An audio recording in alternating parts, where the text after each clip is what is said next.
Welcome to the show. It's deep with a twist. We're laughing through the scriptures where humor coexists. Cultural, come on and take a seat. It's playful and it's fun wherever it meets feet. Dive into the stories, hear the podcast flow. It's Mormon stuff with a smile in the cultural hall. It is time for another episode of the Cultural Hall. It is an Articles of News episode, joined with my old college friend. Technically, we met in high school, but we didn't really like each other that much. It's Russ Wild. How are you, sir? We were much different people in high school. Oh my gosh, we were much different people. I'm doing well. No complaints.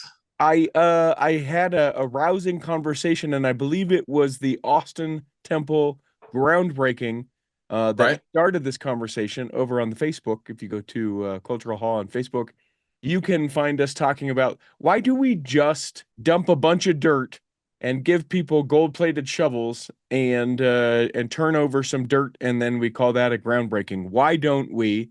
And I actually have appreciated quite a bit where the conversation has gone and what the conversation is about, because I'm learning so much about groundbreakings. I had no idea.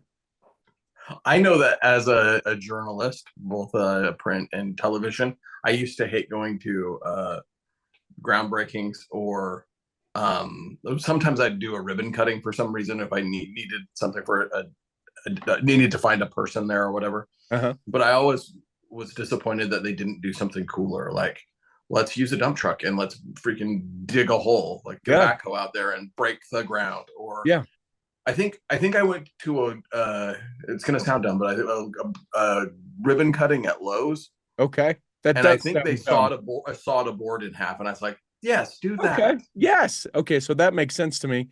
I just think they should have a guy in a Moroni costume blowing a trumpet. No, we don't do Moroni anymore, Russ. I mean, that could have been what we did. Yes, could have been. Maybe we'll return to, but not currently. Maybe we could put a giant pole on the side that will be the height of the steeple. No,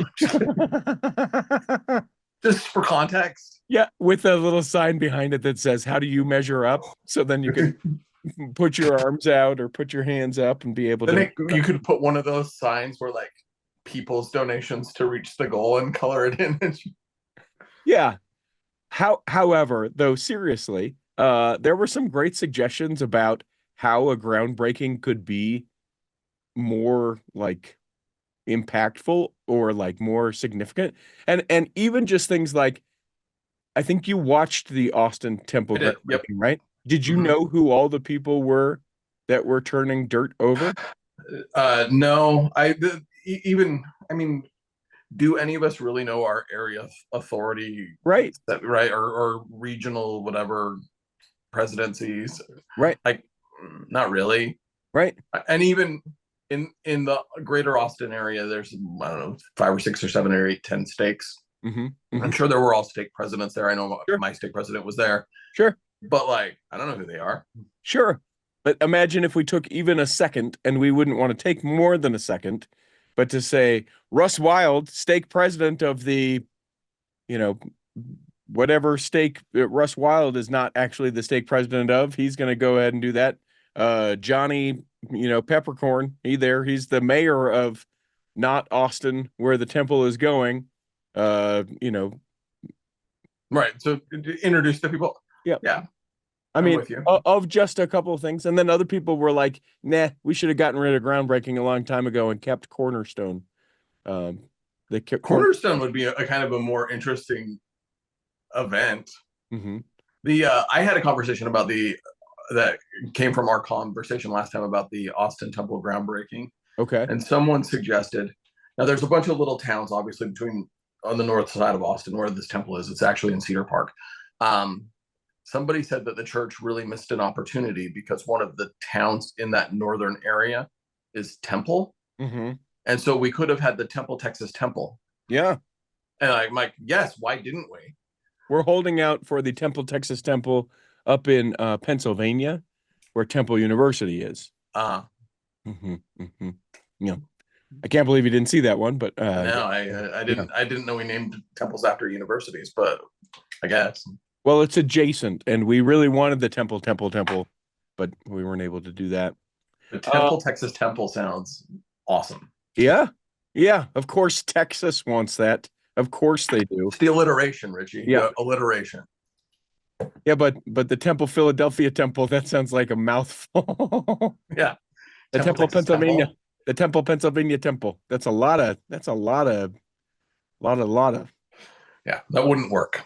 Listen, we'll throw it in front of Corey K. Ward, the Pharaoh himself, and see what he thinks. Why they didn't do the Temple, Texas Temple when we do a Temple ticker? That's not what we're doing. We're doing that's too many T's when you throw Temple ticker in there. Yeah, the Texas Temple.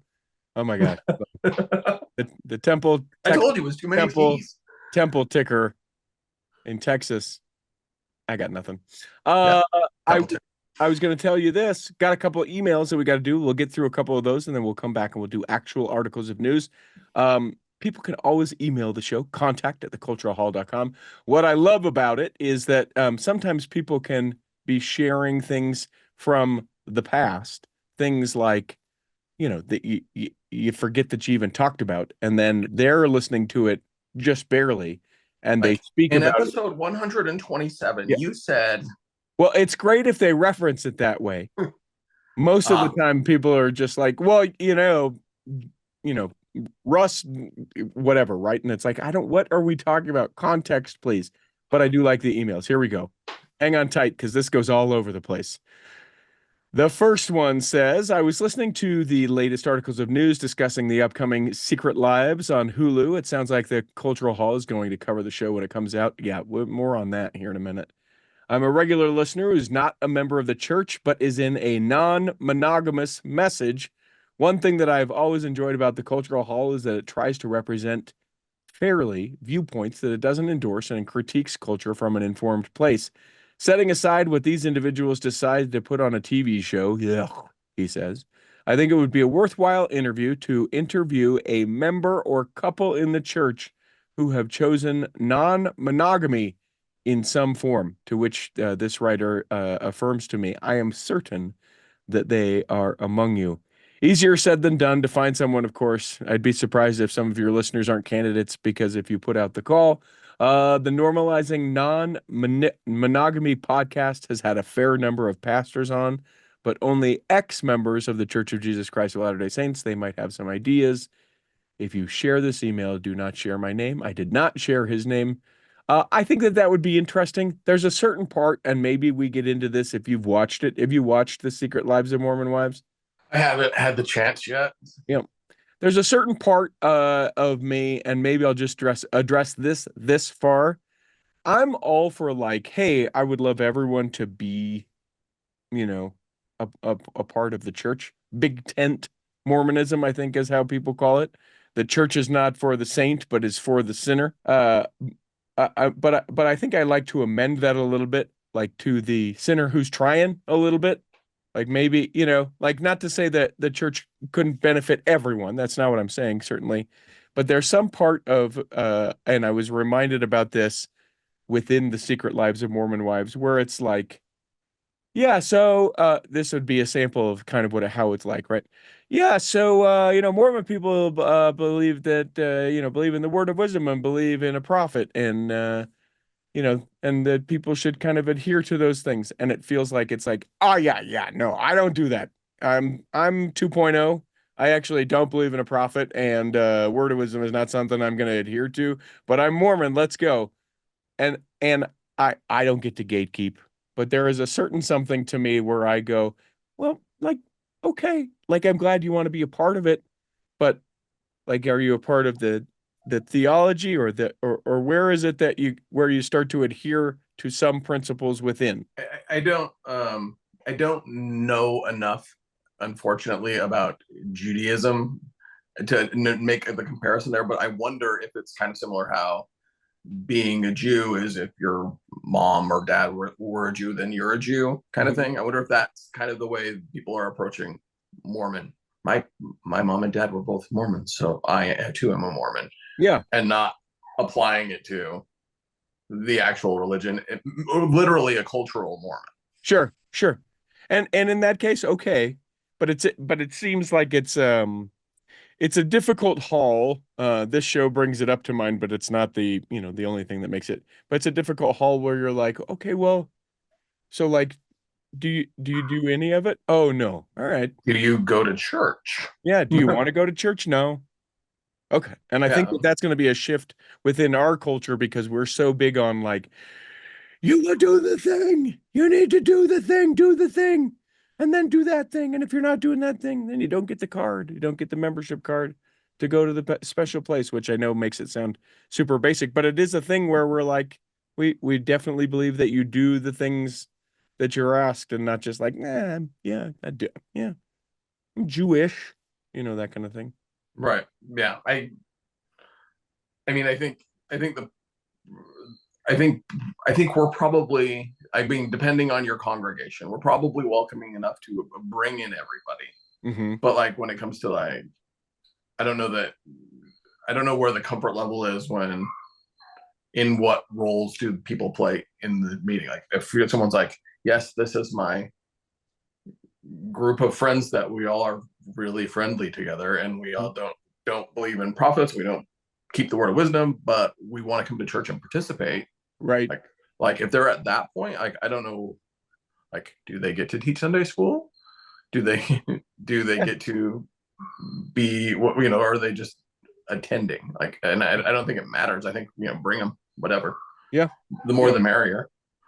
But yeah, I just thought that was sort of an interesting take. Yeah. And obviously, the Secret Lives of Mormon Wives has been all over the place. People talking about it like crazy. The only thing that I thought was interesting that I don't feel like many people have talked about, one of the girls, one of the wives on the show, her husband, not only a lot older than her, but was married to one of the Real Housewives of Salt Lake City.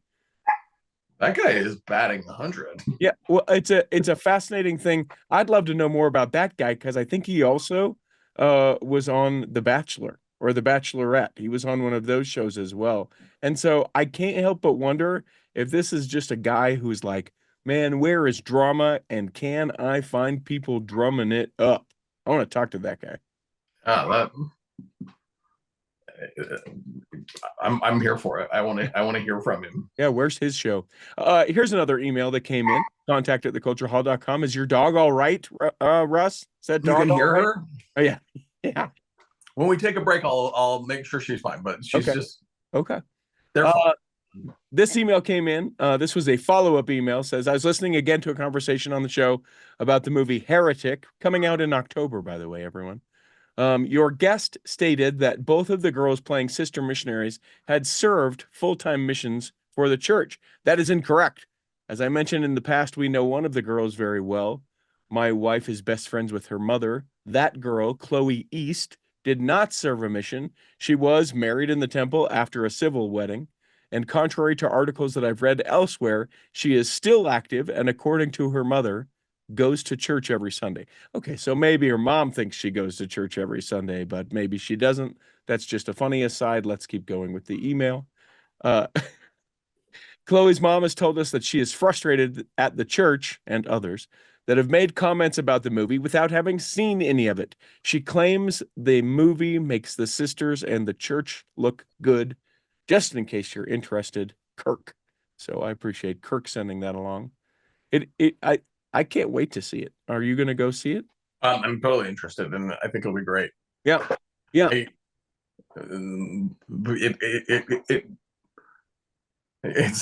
no longer believe that all press is good press or all mentions are good press, but I think the idea is fascinating, and especially since there was a similar thing that happened in Texas a long time ago that it didn't end as well. Oh no, what happened to a similar thing in Texas that didn't end as well? I mean, two missionaries aren't alive anymore. When did that happen? Like a long time ago. Okay. Like 70s, 80s. Okay. Probably 70s. Okay. I think we've talked about it before. Okay. It happened. Now, my understanding of it, and I didn't know I was going to bring this up, but like I read a book about it, but I feel like it came out, or that incident happened around the same time that the Texas Chainsaw Massacre came out. Okay. And like there was like all these like people trying to connect the two, but they weren't connected. Uh-huh. So, yeah. I thought So I'm grateful to know that that's the story you were talking about, although that's a terrible story. I thought you were trying to make a veiled reference to the Branch Davidians. I was like, where are we going with this, Russ? Where are we going? Uh, we had this giant, ranch house, and yeah, no, it was a long time ago, and then yeah. I searched two elders. There were two that died in a car accident in 2020, but that's obviously not what you're talking about. No, I think there's even a Netflix show, or maybe it's on Amazon Prime. I'll find it and I'll send it. Please, Put it please, in the we can show share notes. it. We can share it in the show notes, and then also maybe chase something down if there's something else there. Anyway, I mean, it's old, and like the murderer has now died because it's ages ago. It was interesting to me from the like when I was a missionary in Texas, like people brought it up, and oh, then really? when I first moved to Texas, like we were in the same stake that happened in, and a high councilman like told the story of it in a talk one Sunday, and so like I just like kept coming, and then I read a book about it, and it's an interesting thing. There, similarly, though not similarly, in the Kirtland area, sometime in like I want to say like 70s, 80s, there was, I think that they were members of the Community Christ, now Reorganized Church then, who like took a bunch of people hostage and killed them. And it was told in the newspaper, Mormons killed these people and kept them hostage. And so you would occasionally run into people who you meet them, you have a great first discussion, you come back to be able to teach them again, and they're like, oh no, no, we don't want to be murdered. And we young, 19, 20-year-old missionaries who had no idea, what are you even talking about? What even is this? We read all about it. So maybe I'll include a link to that in the show notes as well. There you go, show notes. Another email, this one from Danny, says, I just finished listening to the episode where you talk about the new hymns that have just become available. I'm the ward music coordinator in my ward, so I've been able to test these songs out. The Gospel Library app also lets me pick songs from the children's songbook to assign to be sacrament meeting hymns. I've picked some of the popular ones along with the new ones, and they are very powerful when the whole congregation sings them. I've had several members thank me for picking those songs. Have a great day, Danny. I don't think my ward has sung a single one of the new songs. The word that I attend, they did one. We had a special meeting where our stake president came and spoke, or a member of the stake presidency came and spoke in our ward about, we should sing joyfully and we should be robust in our singing. And we like presented it like these are the songs. So if you ever see on the thing, it says 1,000 as the song number, just know that it's that. And this last weekend we had state conference, and the stake president mentioned that in that building they have a folder that has printed out versions of all of those songs so that people can sing them. Yeah, that's cool. I have seen no sort of reference to that in my building. Yeah. They're just trying to squeeze all the life they can out of it if you can hide it below. Yep. One more time. It's gone? You think it's gone? Is that what you're trying to tell me? I mean, it won't be gone. It will gradually fade away.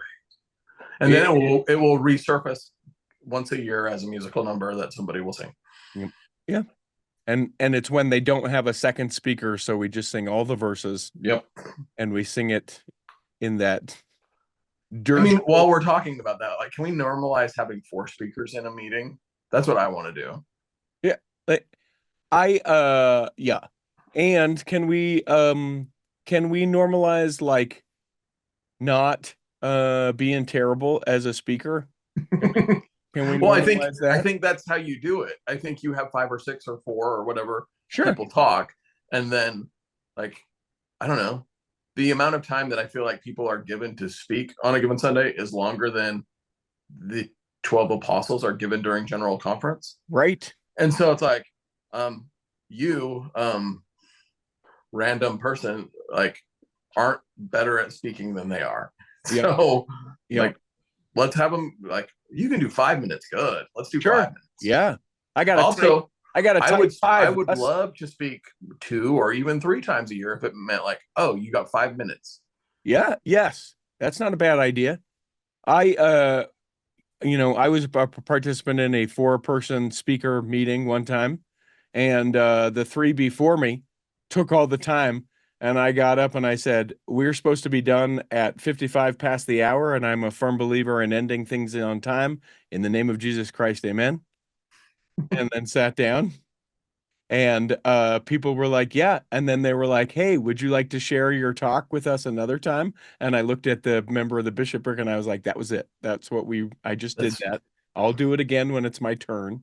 But, I, but, but, in that same line, like whenever I get asked to talk, I ask, where do I fall in the speaking line? uh-huh. Because if I'm coming up last, I'm ready for that eventuality. Like, do I not have time or do I have a ton of time? And since we're on this subject, let's have the men sometimes go first when we're meeting a new couple for the ward.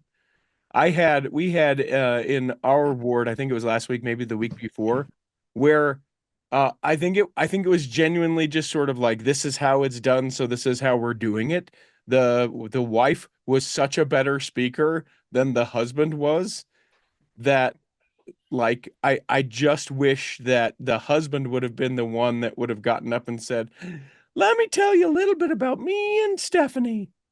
Yeah. We met here, all that, and then because her talk was amazing. Talked about where she served on a mission, talked about some of the struggles of being a woman and trying to make the decision as they're planning out their house, if she would be a working mom or a stay-at-home mom or both, or how they wanted to do it and when. And she was like the way that she was able to share like the like guilt and the struggle and the pain, and being able to have it be hopeful. It wasn't just like and then I was so sad. Like, it was so great. And she wrapped it up real quick. And the other guy got up and was like, well, she's better speaker than I am. And I got 22 minutes.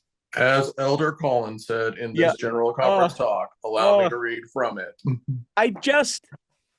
Man, I don't know why I'm ranting. Yeah. The thing about general conference talks as well, man. It seems to me, and tell me if you don't think that this is what it comes across as. If I just pay really good attention at general conference, I don't need to go to church anymore. The secret lives of Mormon podcasters. But you know what I'm saying? That's what our lessons in sacrament meeting are about. That's what our lessons in priesthood are about.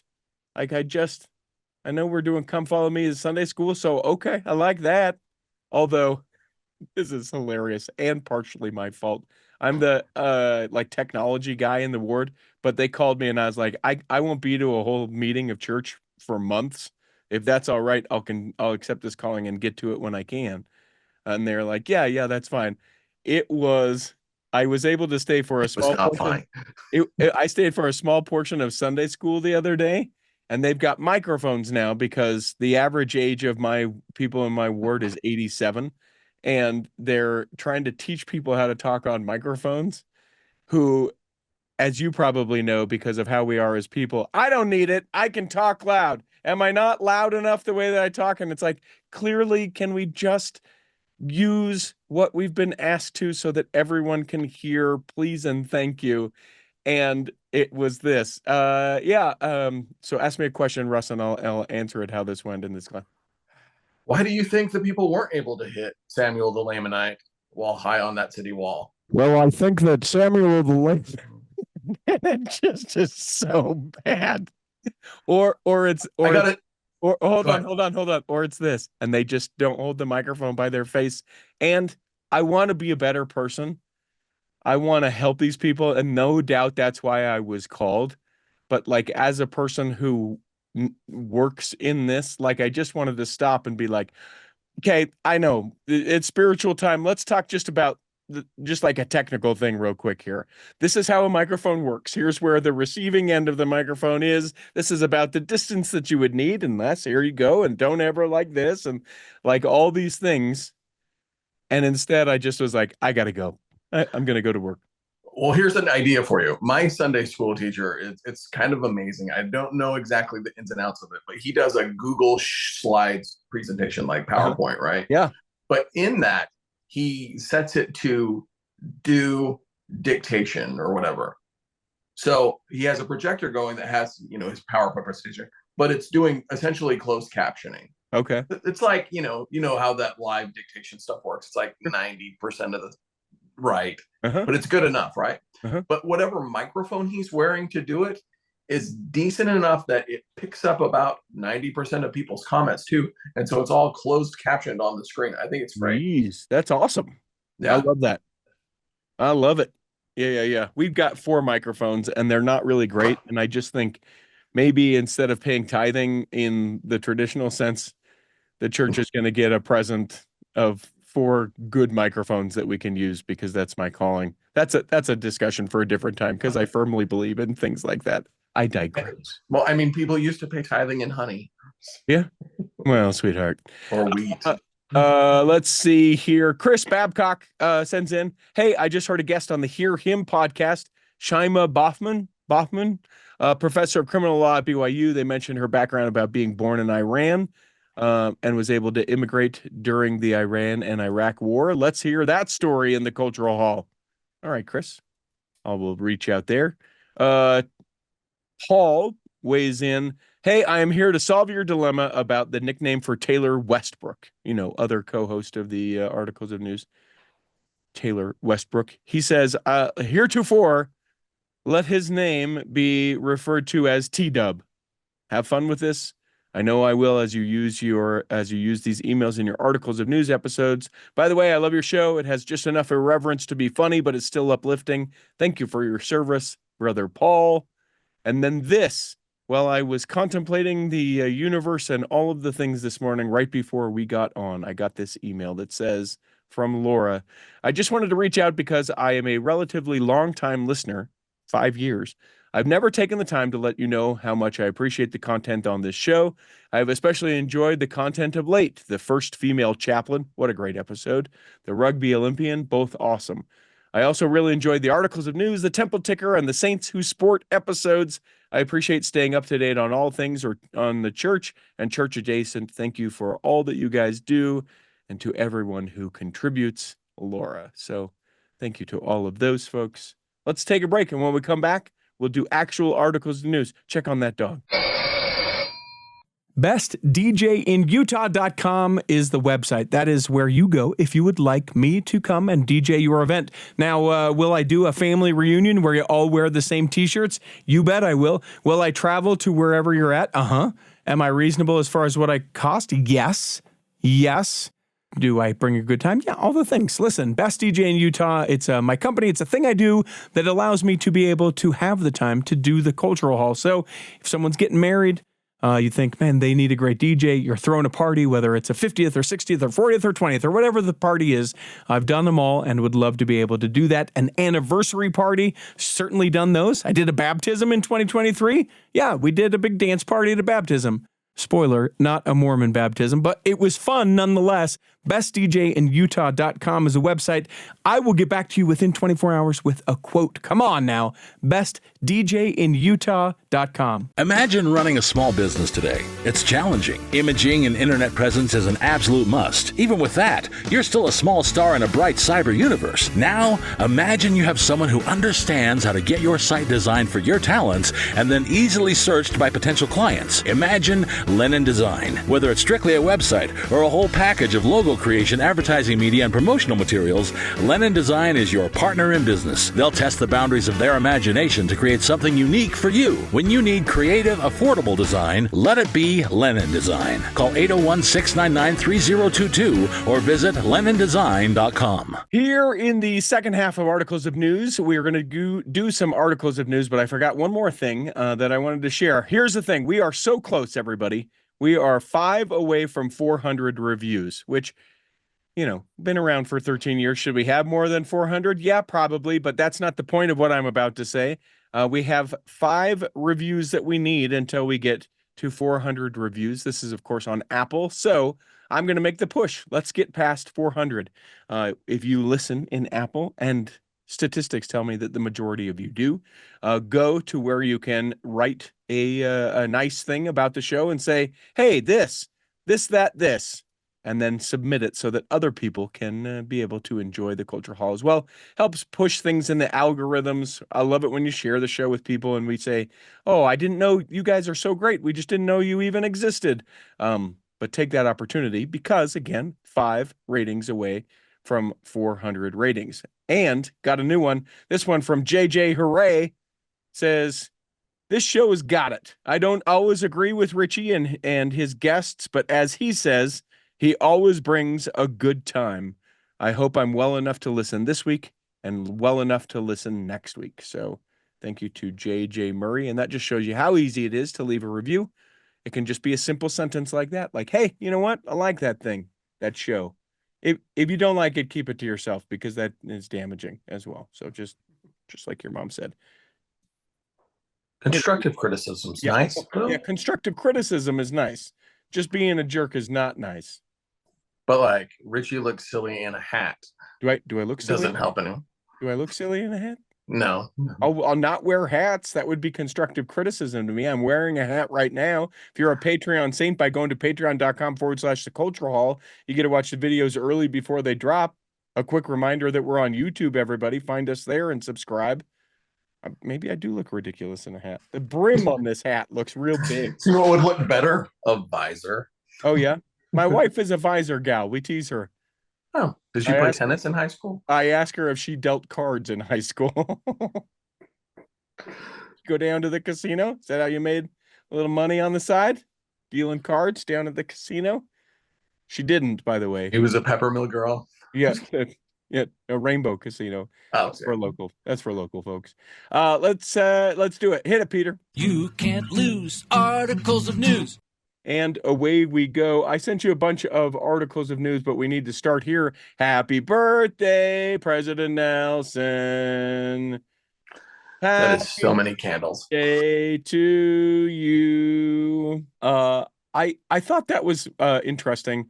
The church shared several videos of people telling President Nelson happy birthday, both from their social media and then as part of the broadcast, it was almost a who's who of a religious community saying, you know, the relationship that we've grown in is significant and happy birthday to you, President Nelson. 100 years old is a long time. I know several people didn't think that he would still be alive, certainly at this time. And now the big call is, will he be alive for when the Salt Lake Temple can be rededicated? And that's what everyone's sort of hanging on and holding on hope for.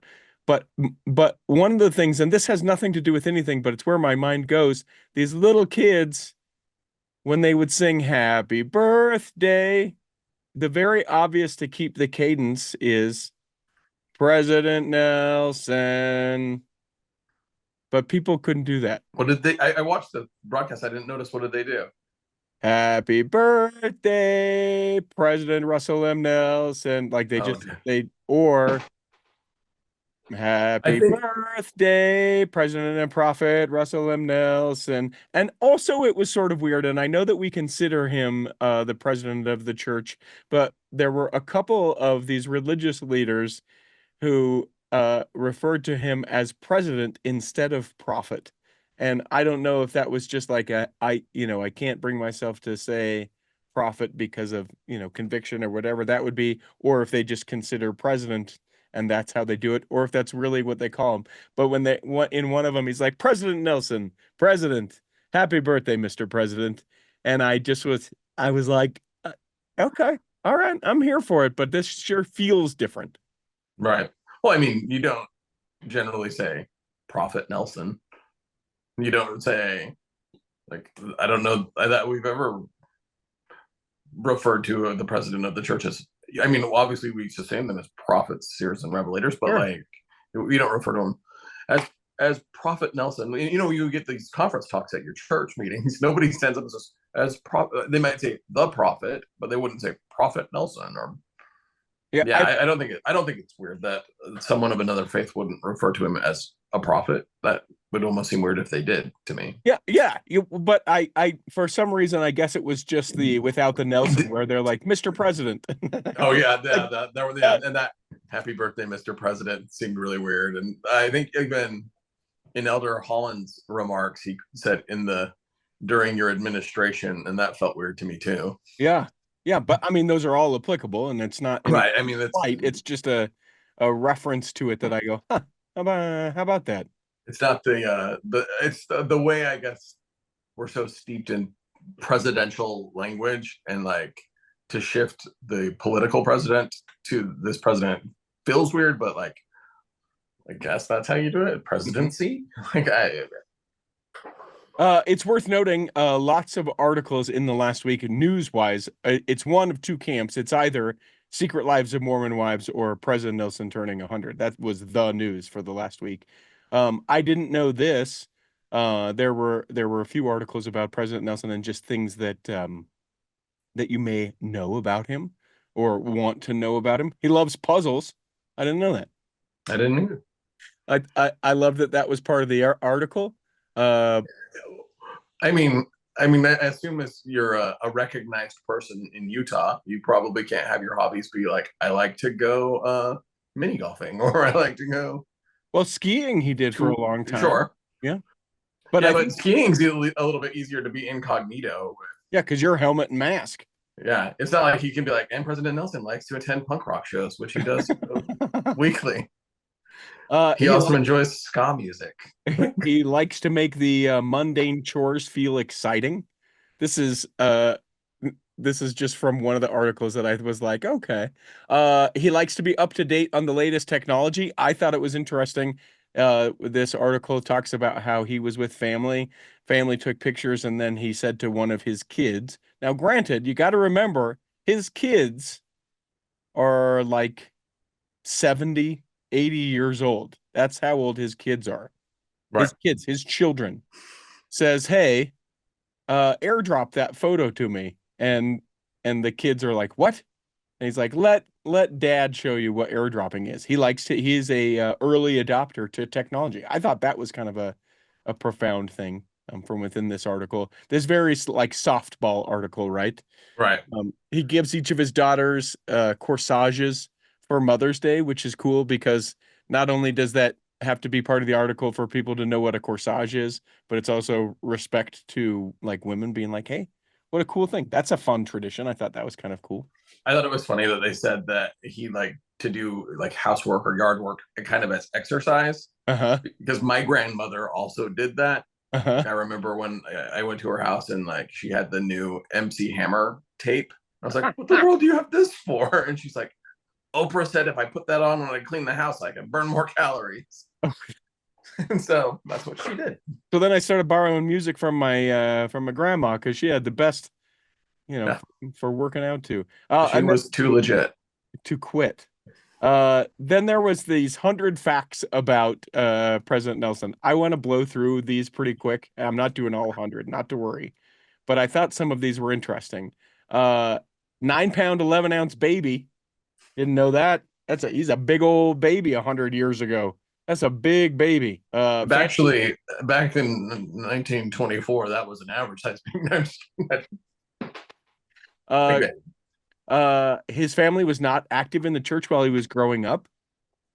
He learned about the church by taking a streetcar to Deseret Book to read about the church.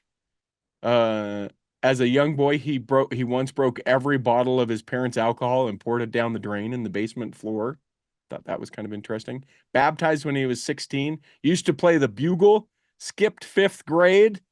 He worked on his bachelor's and master's degree at the same time and graduated in 1947 at only 22 years old with both his bachelor's and his master's. He met his first wife when he was recruited to act in a play. Wouldn't you love to see that? And also, doesn't every picture of President Nelson look like a little bit of Photoshop? Like there's one that was very prominent this last week where I think he's on like a tricycle. It's like 1 or 2 year old President Nelson, and he looks almost exactly as he does right now, almost to the point that, and it's very cute, but it's like, did someone do this? Did someone make this picture? Because it looks too much like how he does now as a very, very young child. Which makes me think it will be interesting 50 years from now when we're celebrating a president of the church's birthday and we have videos of all these sorts of things. Yeah. As time goes through, I'd forgotten that President Nelson robbed at gunpoint while visiting the church in Mozambique.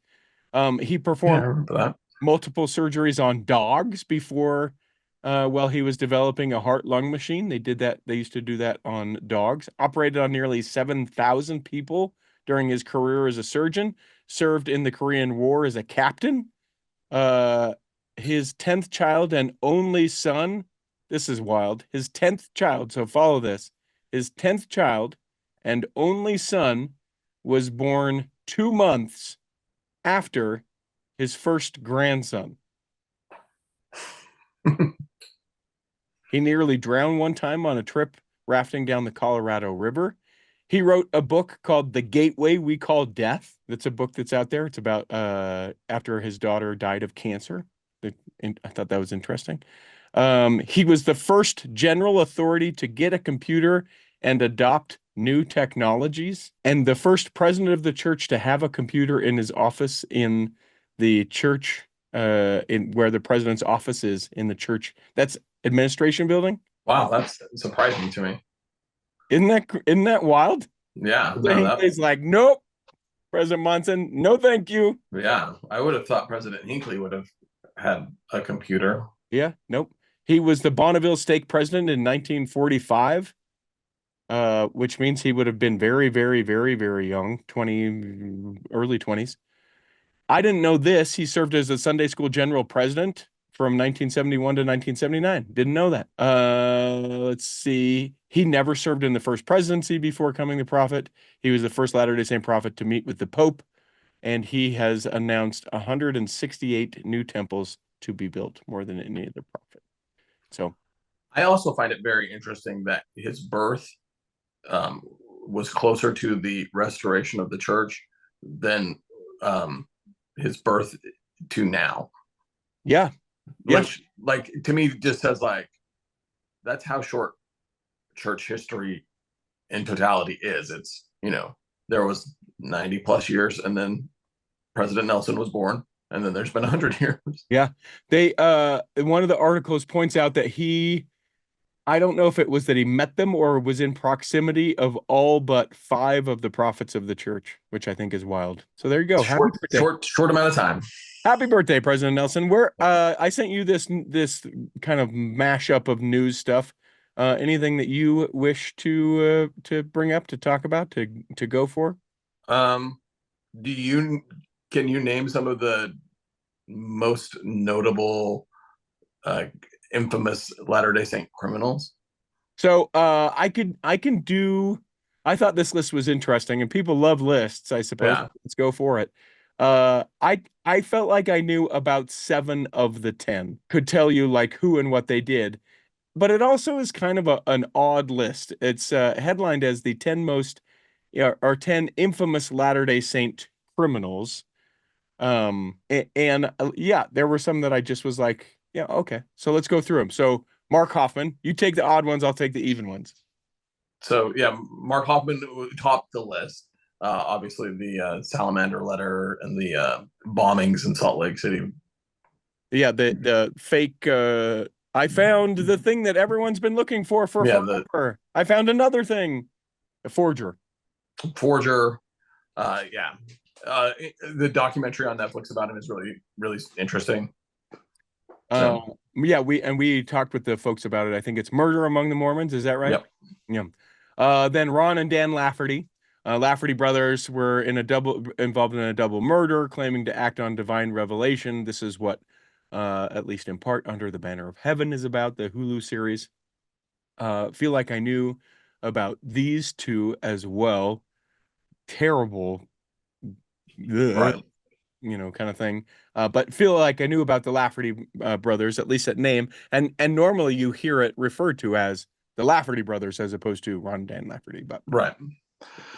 Brian David Mitchell was number 3. Kidnapped Elizabeth Smart, obviously notorious for that. Not everyone remembers that was alive when that happened. An interesting to me, we've never had Elizabeth Smart in the Cultural Hall. Had her dad years ago when he was working with Operation Underground Railroad. He came in and did an interview for the Cultural Hall for a minute. He's remarried, and one of the guys who works for me DJ'd his second marriage's wedding. so have had some sort of stuff around them. But yeah, I thought that was interesting. Brian David Mitchell made this list, and the other thing is, the interesting part of this list is some of these are like the most gruesome of murderers, but like, Right. but Brian David Mitchell, a horrible human being, but Who did a horrible he- thing. yeah, who did a horrible thing, but like it's interesting that he made the list among murderers. Yeah. Yeah. I was trying to This, figure out like where it was coming from as far as the list goes. Because number 4, this is one of the first ones where I go, I recognize the name. Arthur Gary Bishop. He was a serial killer and sex offender active in Utah during the late 70s and early 80s, a former missionary. Bishop's criminal activities included the abduction and murder of 5 young boys arrested. and that's the one name on the list that was least familiar to me. Yeah. Yep. Which is weird because I was alive when he was actively murdering my demographic. Mhm. And so like I don't know why I missed that. Maybe I just compartmentalized that one away. Like Orville LeBaron, I don't know that he should be on the list because I don't think he was a member of our church. Yeah, led a polygamous sect known as the Church of the Firstborn of the Lamb. Yeah, I think he did, and I mean, I'd have to go back and like brush up on my LeBaron history, but I think he was probably always in the offshoot sect. Yeah, but and then you bring in John D. Lee, so now we're going really far back. The central figure in the Mountain Meadows Massacre, where members of the Utah Territorial Militia and Paiute Indians killed about 120 immigrants from a wagon train. So it's like it feels like, because most of these have like docuseries about them, that it's almost like, yeah, what else can we do? Sure.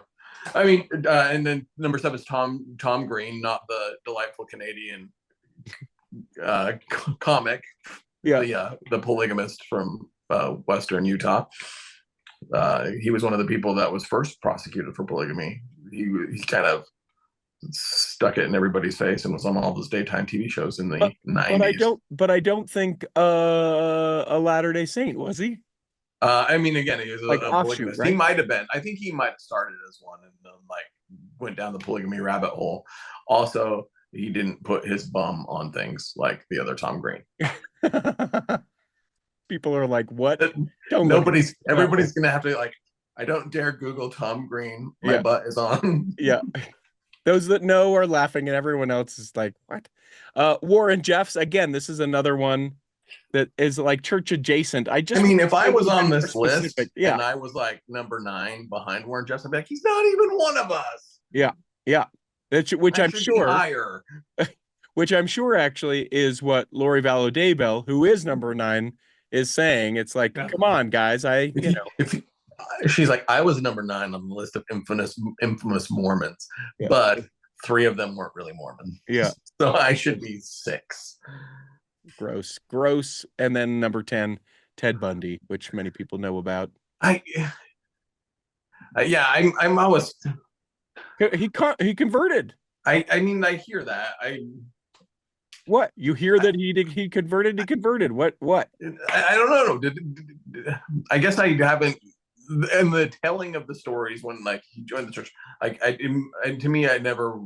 I don't know. Do we have pictures from his baptism? That's fine. Are you speculating that he maybe did not join the church?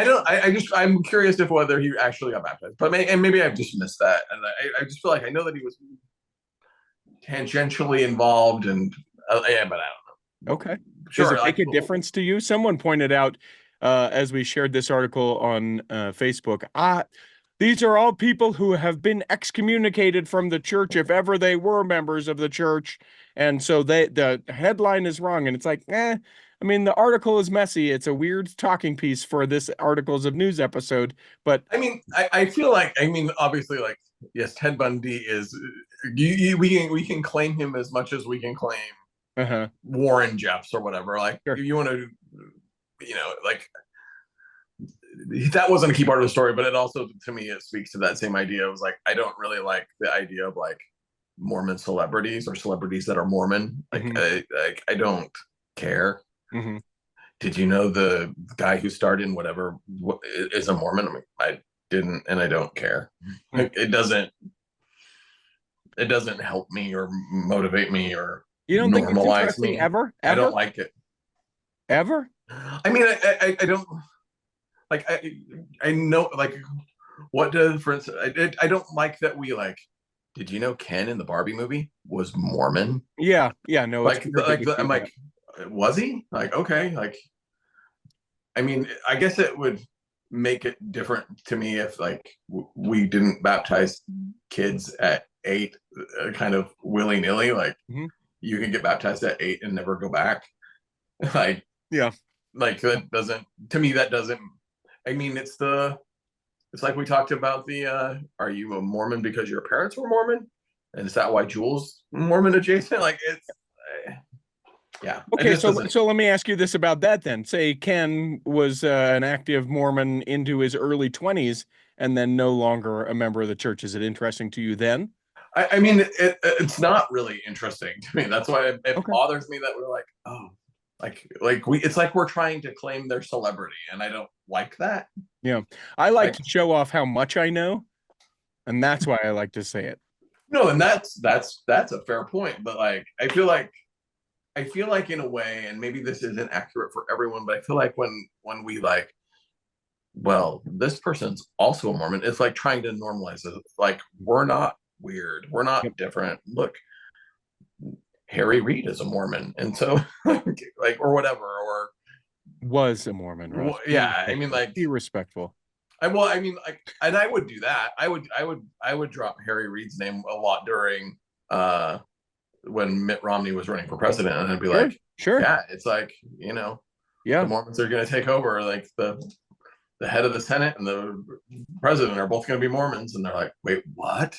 Do you find yourself though on the other side of that with different people where you're like, eh, and even though you know he's Mormon, like Ammon Bundy or Mike Lee, I'm always like, yeah, I don't. Or, and this is horrible. Write me, contact at theculturalhall.com. That's fine. Where like there will be individuals like that and others that I'm like, how do we do the same thing? Am I not paying attention or are you not paying attention? That's what I think with some individuals that I'm just like, what is going on here? How do we arrive at the same, you know, at the same place and come away with such different messages about people and morals and, you know, anyway. Yeah, I mean, I think it honestly goes back to that idea of like, I don't know. It's the like, are they members of the church? Were they members of the church? Mhm. Perhaps. Were they Latter-day Saints? Not for me to say, but like, I feel like I don't like claiming people. Like, Okay. it just feels. I mean, this was obviously like the worst side. Like, we don't claim these people a lot anymore, obviously, but like, it just. Yep. I don't. Well, listen. It's more the I don't like celebrity fascination. Yeah. If anyone ever asks me, is Russ Wild Mormon? I'll say, ask him yourself. I don't know. I'm not claiming him one way or another. That's what I'll do.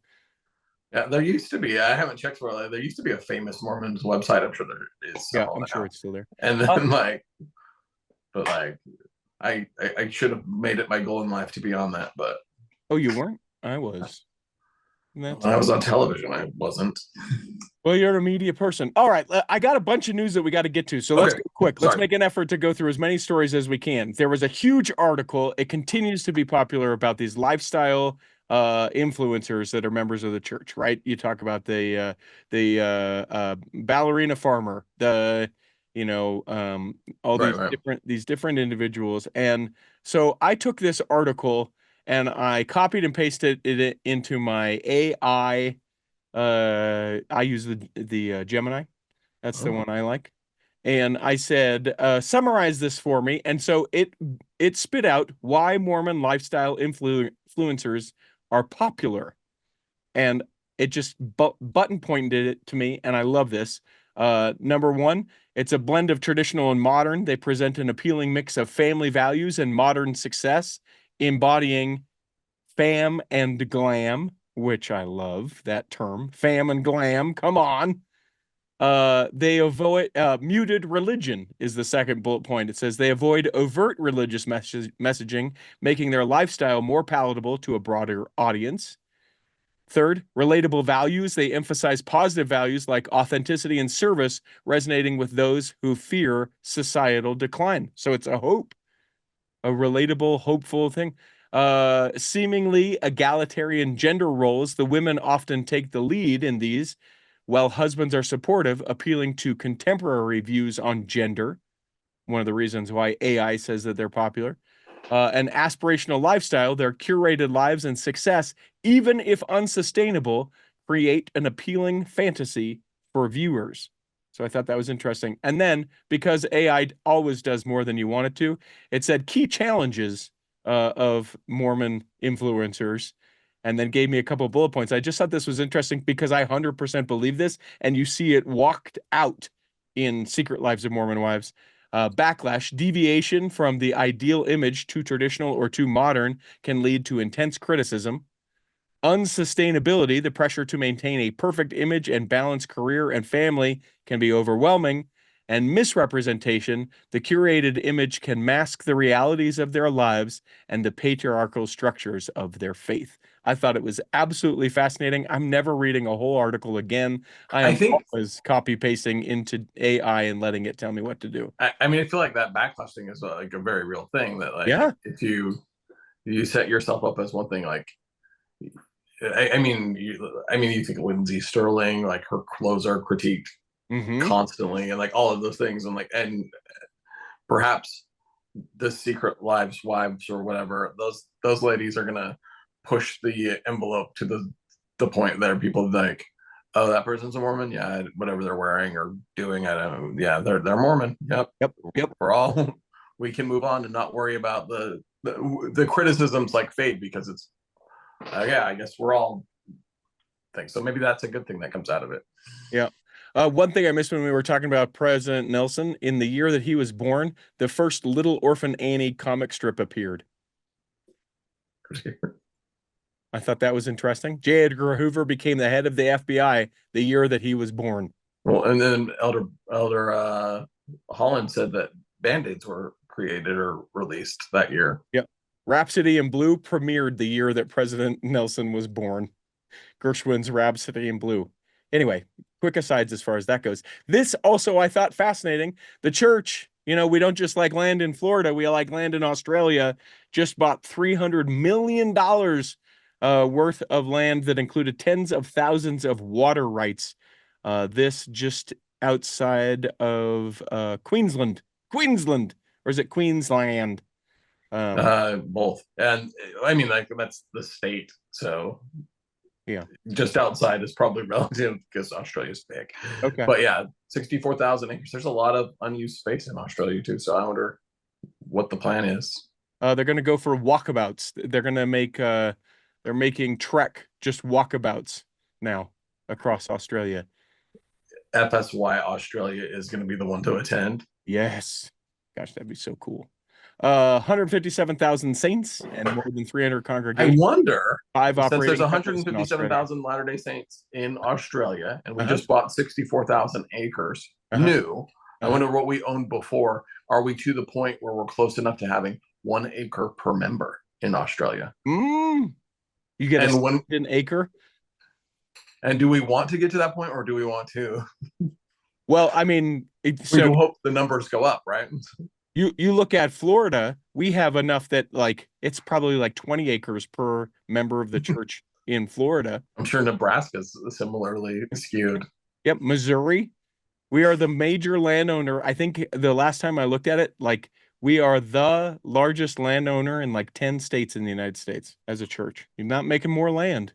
Richie, are you going to finally fulfill your goal of being an institute teacher? I saw this. Tell me quickly, how do you feel about this? Online institute teachers? No, well, I just mean, so I heard a rousing discussion about, hey, we need more online institute teachers. Come and do it for free. Yeah.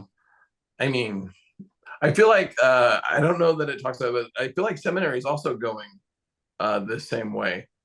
Where more online? Yeah. And that, I mean, I heard it talked about in some meetings earlier this year where almost like, you know, the addiction recovery program that the church offers, great program. You have these video conference, like you can attend a meeting, but like what if you can only attend a meeting at 7 in the morning? Well, there's one in England that's at the time for you, so you can attend that one, and it doesn't matter. Yeah. And I kind of got the impression that that was where seminary might be heading, where they can have online seminary, and so you don't want to take it at 6 a.m. You could take it at 3 o'clock, but maybe your teacher is in Connecticut or wherever, and so it's just kind of whenever and wherever to fill the needs. But I mean, I'm for it because I think anything is better than nothing, but I think there will always be sort of this, especially like in Utah, this sort of hierarchy of being present with a teacher whom is paid across the street from your high school building. right. For whatever reason, people will always be like, that is the way. And, in-person learning probably better. But right. But when it comes to yeah, these institute teachers, the problem isn't the demand from college students. Colleges, campuses generally have an institute program on campus. This is really for the Pathways program, which I think is a really cool program that is expanding college education to all sorts of people that maybe missed out on that opportunity or give them the chance to finish their degree. But because Pathways goes through BYU Idaho and you have to take a religious class, you've created this whole cohort of people that need institute teachers, and the program's grown so much that they need people to teach these institute classes, which generally the Pathways leaders are volunteer, or it's a calling, or so it makes sense that it would fit into that. But yeah, I think it'd be funny.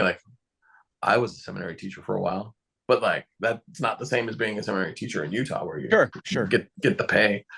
Yeah, so just to kind of wrap around a little bit what you're saying. So BYU Pathway, they have that requirement where you have to take religious courses while you're doing it, because that's how BYU is. It's great. Now they're sort of structuring it into, when you take a BYU Pathway course, there is instead of just you can pick any sort of religious course that you would like. Now it's very structured. So first semester is this, second semester is that, third semester is that. And so they need people to be able to do these classes. I think it's cool. I suppose they're a much larger and different conversation for a different time. If people are teaching more than one of these, or even just one of these, as to whether they should be compensated at least in some part for the time that they do for this. And I know that becomes a slippery slope, because what calling should be paid and what shouldn't. But I certainly I feel like we do ourselves a better service if we invest in the people whom are teaching, because then they invest in what they're teaching more, and it's reciprocal in those that they teach.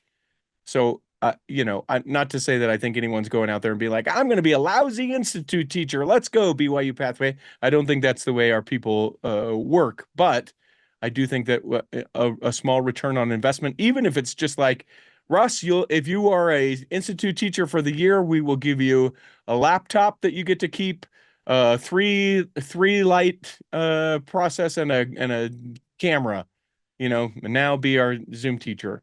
I think that would be a great incentive for some to be able to do something like that. So the opportunity is available if you're wanting to teach institute.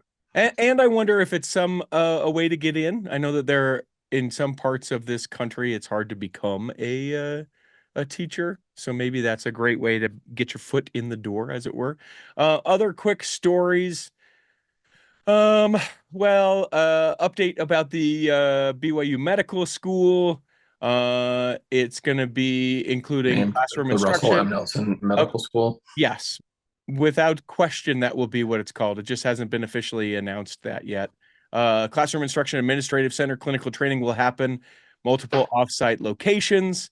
Conversations are occurring between Intermountain Healthcare, which is a healthcare provider here in Utah, University of Utah, and others have been productive.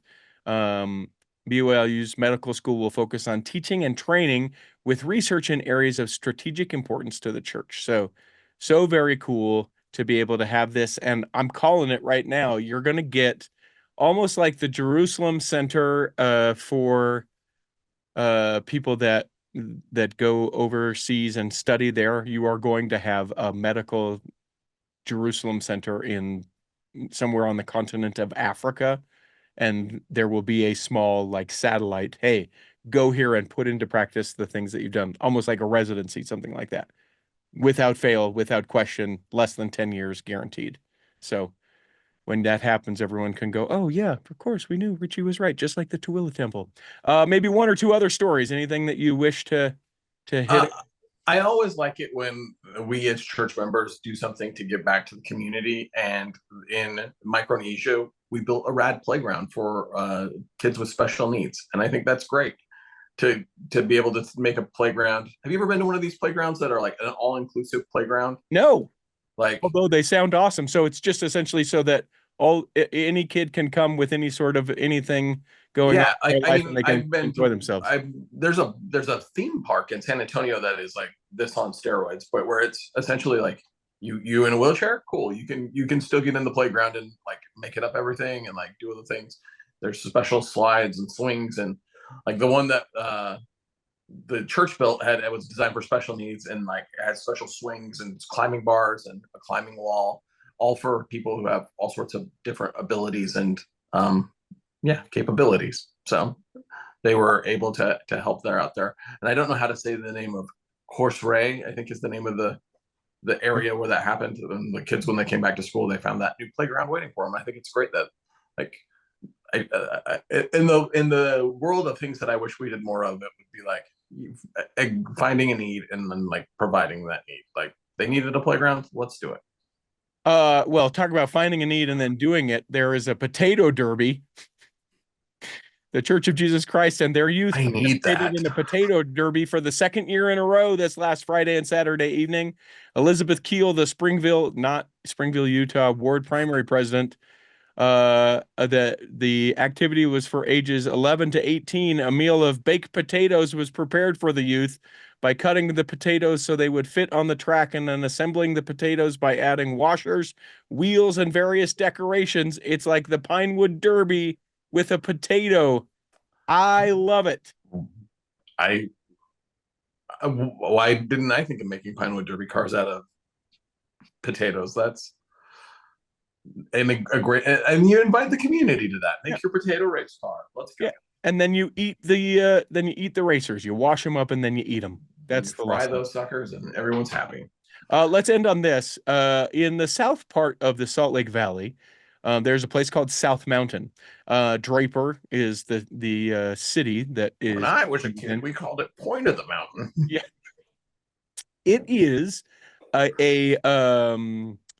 it is a weather and or structure anomaly in that particular part. Be the way the upwinds and updrafts and mountain creates and heat from the valley, blah, blah, blah, blah, blah. I don't understand it all. I only know that there are only a couple places in the world that have all of these things sort of meet together to make it possible.